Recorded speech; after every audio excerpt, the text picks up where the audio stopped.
And since this video is sponsored by 𝕮𝑐𝑎𝑟 we're gonna go ahead and use this tool to help us diagnose this car today. He bought this car 2 years ago. The feller that sold it to him put a brand new battery in it, and he went on vacation about 2 weeks, came back and it wouldn't start. So then they jumped it off and it would run, but then it would die and they couldn't keep it running. So I know some of these Toyotas have issues with just completely dead batteries where they don't want to start charging and they'll just shut themselves off thinking that the battery's dead and trying to save what battery there may be. So we're going to go ahead and check all of that with this tool, battery tester and a few other things, just make sure we understand what's going on here and what needs to be fixed.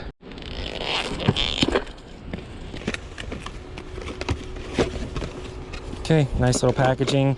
These scan tools are nice because you can usually charge them or plug them in. I believe this is going to be that way. I have had some where you have to plug them in, and that's not a big deal. We can just plug it into the car that we're using. But a lot of times you can either charge this and have it running, or you have it charged so you can plug it in, or just plug it in and light up. So we'll see if it does that. That's usually pretty nice.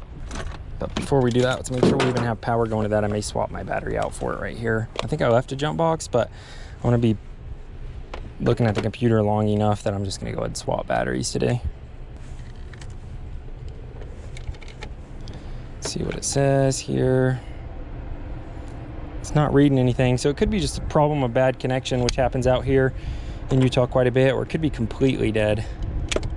Let's see if we can get these clamps on the post here to grab. That's the best way to test the battery itself and not the connection. Let's see what it says here. It's not reading anything, so it could be just a problem of bad connection, which happens out here in Utah quite a bit, or it could be completely dead. Let's see if we can get these clamps on the post here to grab. That's the best way to test the battery itself and not the connection. And it looks like it's still dead. That's a little surprising. I think this won't come on under like 10 volts or something, so let me test it with a multimeter and see what it has. But I'm pretty much at this point done trying to play around with this. I'm just going to go ahead and take the battery out of my truck. Just guess we should turn that on. I say 2.3 volts. That is really dead. How did that die so bad? Maybe it's got some sort of light stuck on or something. Well, I leave my battery disconnected or loose enough to untwist by hand. It's probably the right way to say that, so I can disconnect it quickly, because I do this all the time with this battery.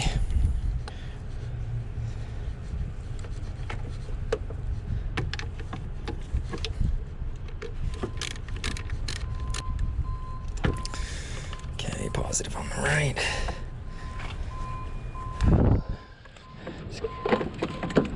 Out of there. Let me take that and put it on a trickle charger regardless, since I'm gonna be back, but it looks like they're gonna need a new battery no matter what that thing is. 2 point something volts. Probably not gonna recover.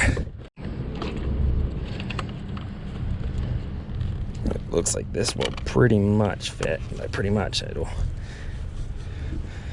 wiggle on there well enough to establish a connection, I'm sure. In fact, I'm gonna turn this around and those won't have to reach this far.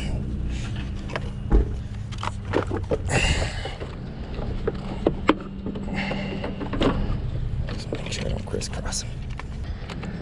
That ought to do just fine for testing this out. Flip this one too.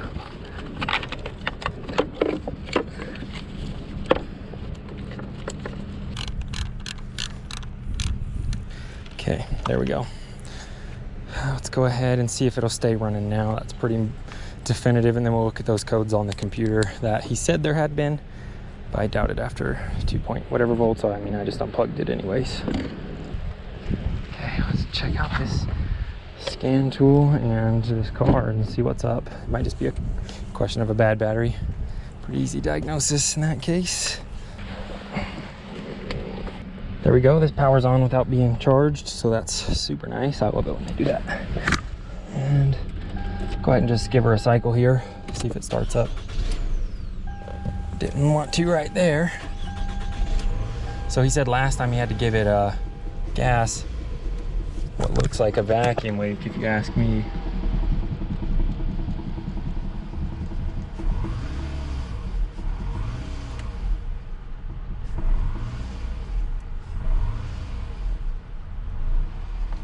What killed his car on top of that, if it sat around idling with a vacuum leak for a while with a real low idle, it could have potentially drained his battery and then parked. That's kind of a weird chain of circumstances, but I've seen stuff like that happen before.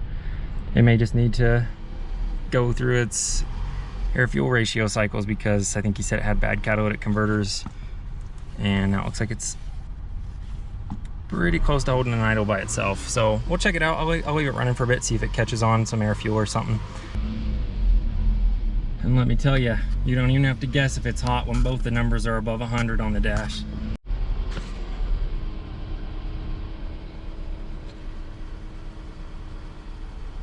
All right, so we're gonna do an auto search on this scan tool here to see if there's any issues. At this point, I'm just giving it a little more gas than it wants. So we'll see exactly what's going on there. But sometimes, especially when you have bad air fuel ratios because of a bad catalytic converter reading or something like that, it'll take a bit of running to get a good idle going. So I'll do some live data scanning here while I wait on that. All right, so I'm gonna go ahead and do a health report on this. Don't forget to check out the description if you like this scan tool. There will be a discount for a little bit of time. It'll have 3 free resets for its lifetime, so you'll be able to upgrade it for 3 times.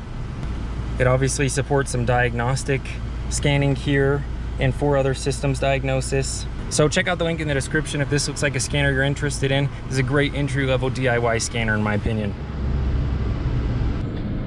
I'll tell you what, this thing is idling low. I went ahead and loaded up the system there. See if it dies. There it goes. It died when I turned off the AC. That was weird. So if I turn it back on then, it was working. There it goes. Once it has a little bit of a load, I think it's got some sort of issue here with air fuel or it's idle. As you can see there, what I suspect is it was idling like this for a while and that just wasn't charging up the battery, because alternators need a sufficient idle to charge at 14 volts, especially on a loaded system. So my guess is this low idle was causing some issues.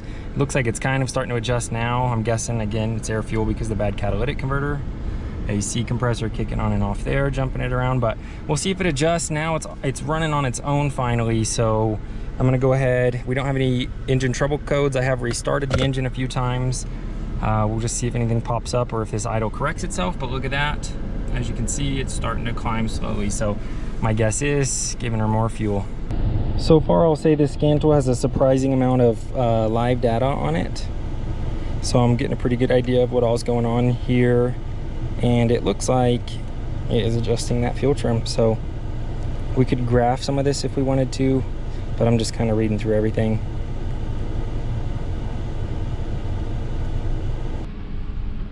Okay, I'm gonna call that case closed. That is running just fine. It's warmed up now. There's no misfires going on here, so that is a diagnosis well done. All right, let's go ahead and disassemble this disaster and get out of here. Pretty funny, but man, this battery's been in more vehicles than probably almost any other battery if I had to guess.